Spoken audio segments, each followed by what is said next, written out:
काल नेमी, एक ऐसा दैत्य जिसने कलयुग तक भगवान विष्णु का पीछा नहीं छोड़ा। सतयुग में दो महाशक्तिशाली दैत्य हुए, हिरण्यकशिपु एवं हिरण्याक्ष।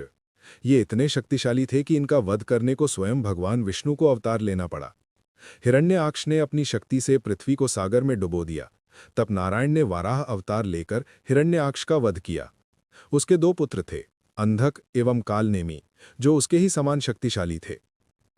जब तक उनके चाचा हिरण्यकशिपु जीवित रहे, उन्होंने उनके संरक्षण में जीवन बिताया। किंतु जब नारायण ने हिरण्यकशिपु को नृसिंह अवतार लेकर मारा, तब दोनों भाई ने प्रतिशोध लेने की ठानी।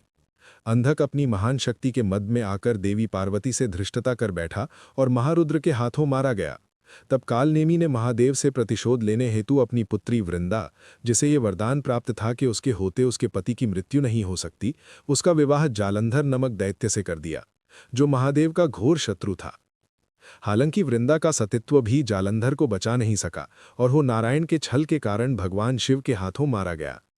जब कालनेमी को नारायण के छल और अपनी पुत्री और दामाद के मृत्यु का समाचार मिला, तो उसने नारायण से प्रतिशोध लेने की प्रतिज्ञा की। परमपिता ब्रह्मा के मानस पुत्र मरीचि, जो प्रजापति होने के साथ साथ सप्तर्षियों में भी एक थे, उनके 6 पुत्र हुए। एक दिन महर्षि मारीचि अपने पुत्रों के साथ अपने पितामह ब्रह्मादेव से मिलने गए। वहां देवी सरस्वती भी उपस्थित थीं। जब वे वहां पहुंचे तो उनके सभी पुत्रों ने अपने पितामह ब्रह्मा से परिहास में ही कहा कि हे पितामह, सुना है कि आपने अपनी ही पुत्री देवी सरस्वती से विवाह कर लिया था। ये कैसे संभव है? ऐसा कहकर सारे हंसने लगे। तब ब्रह्मा जी ने उन सभी को श्राप दिया कि अगले जन्म में वो एक दैत्य के रूप में जन्मेंगे। उनके क्षमा मांगने पर उन्होंने कहा कि उसके भी अगले जन्म में उन्हें नारायण के बड़े भाई के रूप में जन्म लेने का सौभाग्य मिलेगा और उन्हें अधिक समय तक पृथ्वीलोक पर ना रहना पड़े, इसी कारण जन्मते ही उन्हें मुक्ति मिल जाएगी। उधर कालनेमी अपने पिता हिरण्याक्ष के वध का प्रतिशोध लेने के लिए ब्रह्मा जी की तपस्या कर रहा था। जब ब्रह्मा जी प्रसन्न हुए तो उसने वरदान मांगा कि उसे 6 ऐसे पुत्र मिले जो अजेय हों।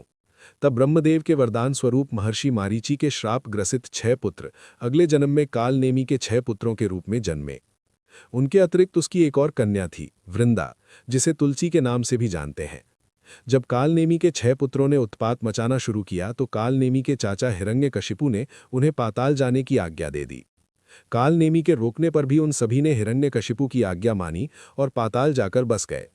इससे स्वयं अपने पुत्रों का शत्रु हो गया कालनेमी और निश्चय किया कि वो अगले जन्म में अपने ही पुत्रों का अपने हाथों से वध करेगा। इसके बाद अपने चाचा हिरण्यकशिपु की मृत्यु के पश्चात अपने भाई प्रहलाद के लाख समझाने के बाद भी कालनेमी ने भगवान विष्णु पर आक्रमण कर दिया। उस युद्ध में उसने देवी दुर्गा की भांति सिंह को अपना वाहन बनाया। दोनों में घनघोर